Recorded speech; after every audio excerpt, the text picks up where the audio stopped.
ওয়াল মাশিউ কুদ্দামাল মাশাইখি, অর্থাৎ উস্তাজ বুজুর্গুল উলামায়ে কেরাম পিতামাতার সামনে অগ্রসর হাঁটা, উস্তাদের সামনে দিয়ে হেঁটে হাঁটা, পিতামাতা বুজুর্গুল উলামায়ে কেরামের সামনে দিয়ে হাঁটলে রিজিক কমে যাবে।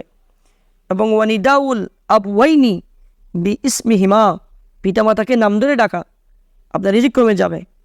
ওয়াল খিলালু বিকুল্লে খাশাবাহ, এবং প্রত্যেক কাঠ দিয়ে যারা দাঁত খিলাল করে, এই খাট দিয়ে কাঠ রিজিক কমে যাবে দাঁত খিলাল করলে। এরপরে ওয়া গাসলুল ইয়াদে বিত্তিনি ওয়াত তুরাব,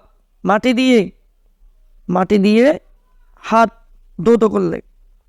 ওয়াল জুলুসু আলাল আতাবাতি, অর্থাৎ যারা আমাদের ঘরের মধ্যে যে চৌকাঠ রয়েছে, ঘরের চৌকাঠের মধ্যে বসলে ঘরের